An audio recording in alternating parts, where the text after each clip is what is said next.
بسم الله الرحمن الرحيم. الحمد لله وكفى وسلام على عباده الذين اصطفى. أما بعد، أولئك الذين اشتروا الضلالة بالهدى فما ربحت تجارتهم وما كانوا مهتدين. منافقین کا تذکرہ چل رہا تھا.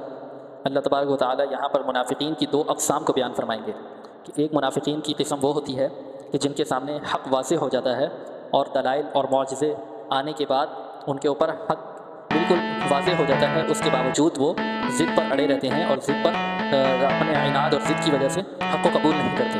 اور ایک قسم منافقین کی وہ ہے کہ جو متذبذب ہوتے ہیں، بے چین ہوتے ہیں، انہیں سمجھ نہیں آ رہی ہوتی، کنفیوژن میں ہوتے ہیں کہ آیا یہ حق ہے یا نہیں. اس وجہ سے وہ کبھی مسلمانوں کی طرف ہو جاتے ہیں اور کبھی کافروں کی طرف ہو جاتے ہیں. تو یہاں سے اللہ تبارک و تعالیٰ ارشاد فرماتے ہیں کہ یہ وہ لوگ ہیں، اولئک الذین، یہ وہ لوگ ہیں جنہوں نے ہدایت کے بدلے گمراہی خرید لی.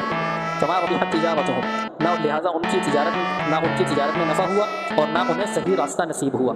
یعنی جو انہوں نے یہ تجارت کی کہ حق کے بدلے میں انہوں نے کفر کو اور نفاق کو خرید لیا اور کفر اور نفاق کو اختیار کر لیا، تو اس کے اندر ان کو خسارہ ہی ہوا، کیونکہ وہ آگ کی طرف اور جہنم کی طرف چلے گئے جو ہمیشہ کے لیے ان کے پاس ان کے اوپر رہے گی. مثلہم کمثل الذی استوقد نارا، یہاں سے اللہ تبارک و تعالیٰ ارشاد فرما رہے ہیں پہلی قسم منافقین کی کہ جن کے اوپر حق واضح ہو جاتا ہے اس کے باوجود وہ حق کو قبول نہیں کرتے. ان کی مثال اس طرح ہے کمثل الذی استوقد نارا، اس شخص کی سی ہے کہ جس نے ایک آگ روشن کی.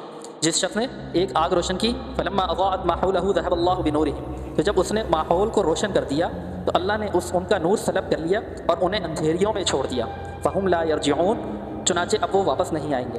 یعنی جس طرح سے ایک شخص آگ جلاتا ہے اور آگ جلا کر آس پاس کے سارے ماحول کو روشن کر لیتا ہے، تو اس کے بعد اللہ تبارک و تعالیٰ اس آگ کو ختم کر دیتے ہیں اور وہاں پر اس آگ کو سلب کر وہاں پر اندھیرا چھوڑ دیتے ہیں. تو ان منافقین کی مثال بھی اسی طرح ہی ہے کہ جب انہوں نے ایمان کو قبول کیا تو اللہ تبارک و تعالیٰ نے ان کو ایمان کی روشنی عطا فرمائی، جس کی وجہ سے یہ حق پر چلنے کے قابل ہوئے. لیکن جب انہوں نے نفاق اختیار کیا تو اللہ تبارک و تعالیٰ نے ان کا وہ جو نور تھا ایمان کا وہ سلب کر لیا، وہ روشنی ان کی سلب کر لی، جس کی وجہ سے یہ دوبارہ اندھیروں میں بھٹکنا شروع ہو گئے اور اسی خوف اور عذاب کے اندر اب یہ قیامت کے دن ہوں گے.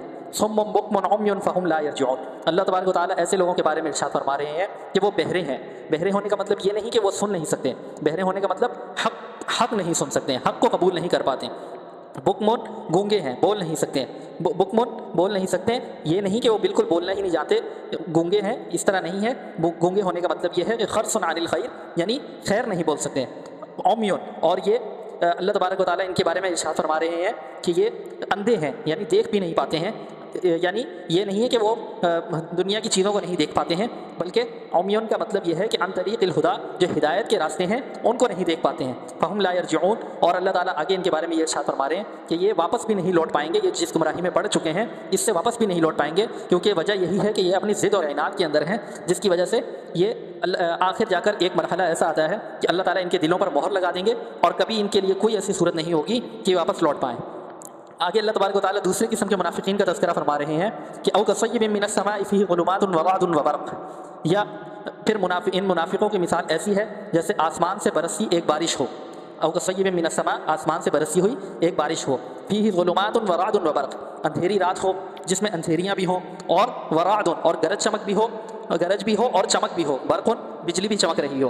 تو یہ جو صورتحال ہے یہ ان منافقین کے لیے ہے کہ جو کبھی اندھیرے میں ہوتے ہیں اور کبھی روشنی میں آ جاتے ہیں. یعنی جس طرح سے بارش برس رہی ہوتی ہے اور اس کے اندر کبھی جب بجلی چمکتی ہے تو ماحول تھوڑا سا روشن ہوتا ہے اور یہ تھوڑا سا چل پڑتے ہیں، لیکن جیسے ہی بجلی چمکنا بند ہوتی ہے دوبارہ اندھیرا آ جاتا ہے. تو یہ منافقین بھی جب کفار کے پاس جاتے ہیں تو یہ دوبارہ اندھیروں میں چلے جاتے ہیں، اور جب مؤمنین کے پاس آتے ہیں تو یہ روشنی میں آ جاتے ہیں. تو اللہ تبارک و تعالیٰ اس کو اس طرح سے بیان فرما رہے ہیں، یجعلون اصابعهم فی آذانهم من الصواعق حذر الموت، یہ لوگ اپنے کانوں میں اب موت کے خوف سے اپنی انگلیاں اپنے کانوں میں دے لیتے ہیں. یجعلون اصابعهم، اپنے کانوں میں دے لیتے ہیں، فی آذانہم، اپنے کانوں میں انگلیوں کو، من الصواعق حذر الموت، موت سے ڈرتے ہوئے.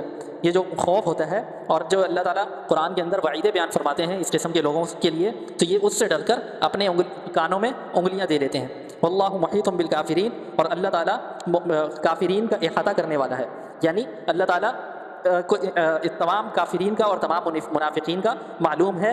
احاطہ کرنے کا مطلب یہ ہے کہ اللہ تعالیٰ کو تمام منافقین کا اور تمام کافرین کا علم ہے، اور وقدرت ہی، اور اللہ تعالیٰ کی قدرت کے اندر ہے یہ سب. اللہ تعالیٰ